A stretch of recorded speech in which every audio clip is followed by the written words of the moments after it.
Break के बाद एक बार फिर से आप सभी का बहुत स्वागत है। चलिए सीधा रुख करेंगे 5 मिनट में 25 बड़ी खबरों का।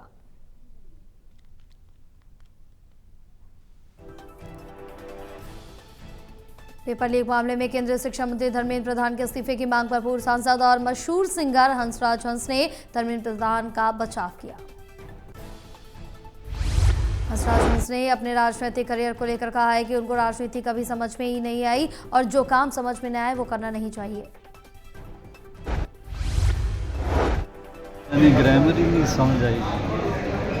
मेरे पे एहसान है पार्टियों का, सबका, जिन्होंने मुझे MP बनाया, बहुत सारे कमीशन का चेयरमैन भी रहा, मैं वाइस चेयरमैन भी रहा। मैं हमेशा थैंकफुल हूँ। मुझे सियासत गोहाना में भारतीय किसान यूनियन ने जंतर मंतर पर छात्रों पर हुए लाठीचार्ज और भारत अमेरिका ट्रेड डील के विरोध में मोर्चा खोल दिया। किसानों ने कहा है कि जंतर मंतर पर प्रदर्शन कर रहे छात्रों पर पुलिस द्वारा किया गया लाठीचार्ज लोकतांत्रिक अधिकारों का दमन है और इसकी कड़ी निंदा की जानी चाहिए। छोटे छोटे बच्चों के साथ इन्हें बर्ताव किया है, जो लाठीचार्ज किया है। एक पहले तो पेपर बेच देते हैं, फिर बच्चे, मोदी की एक ही सोच है कि सबको अनपढ़ रखो, सबको भीख मंगवाने का काम कर रहे हैं। क्यों? जो पढ़े लिखेंगे तो कुछ मांगेंगे, अगर ऐसा काम कर दिया, पेपर बेच दिया, अनपढ़ DC अनपढ़ SDM बिठा दिए ने अपने बाहर अपना सीधे ने प्रतियोगी परीक्षाओं में हुए पेपर लीक मामले के खिलाफ दिल्ली के जंतर मंतर पर प्रदर्शन कर रहे छात्रों पर हुए पुलिस लाठीचार्ज के विरोध में कांग्रेस ने मोर्चा खोल दिया।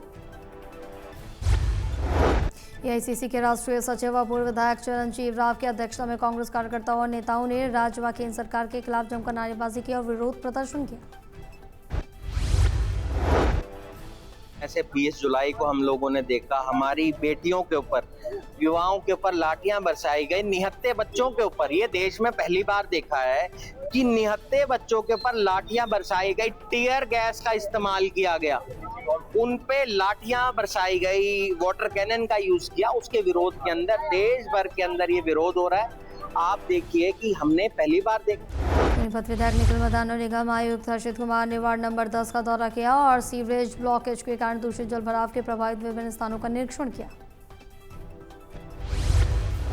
निखिल मदान ने बताया कि इस क्षेत्र की सभी सीवर लाइन की लगातार सफाई करने से आज हालात काफी हद तक सुधरे। अधिकांश गलियों से पानी सूख चुका है। इसके अंदर रूपनगर, नरेंद्र नगर जो सीवर की समस्या चल रही थी, तकरीबन यहाँ पर 1.5-2 फुट पानी भरा हुआ था और तकरीबन 1.5 से 2 महीने से लोग ज़्यादा परेशान थे। जिस दिन धरना चालू हुआ, मैं धरना स्थल पे पहुंचा, हमारे पार्षद संजय जी भी, और आज मौके पे हमारे नगर निगम कमिश्नर हर्षित जी भी साथ में आए हैं। हम DC ऑफिस में मीटिंग के बाद सीधा हमने वार्ड 10 के अंदर आए, क्योंकि लोगों को बहुत ज़्यादा समस्या थी। भूपेंद्र सिंह हुड्डा ने कहा है कि शिक्षा मंत्री को इस्तीफा देना चाहिए। भूपेंद्र सिंह हुड्डा ने कहा कि कोई एक पार्टी की यही मांग है, नौजवानों का भविष्य अंधकार में डाला गया।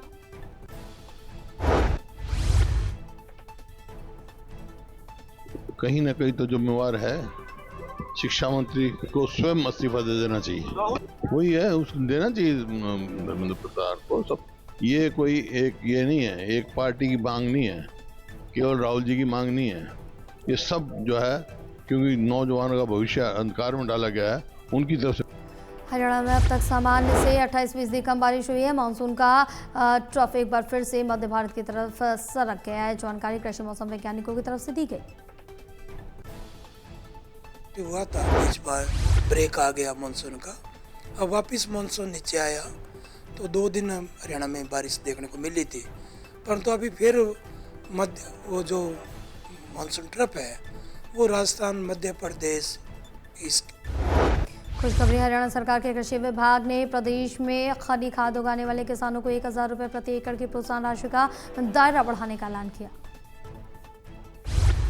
639 किसानों ने अपने खेतों में यूरिया खाद लगाई थी, तो अब यह संख्या 10 गुना बढ़कर साल 6। जी महेश जी, मैं आपको बताना चाहूँगा, पिछले वर्ष ढैंचा की जो फसल है, जो हरी खाद के लिए इस्तेमाल की जाती है, किसानों को अनुदान के लिए सरकार ने 1000 रुपये प्रति एकड़ की मदद जो दी थी, उसमें पिछले साल किसानों ने हरियाणा सरकार हर साल नहरों और ड्रेन की सफाई के बड़े बड़े दावे करती है, लेकिन गोहाना क्षेत्र में ये दावे धरातल पर खोखले नजर आ रहे हैं।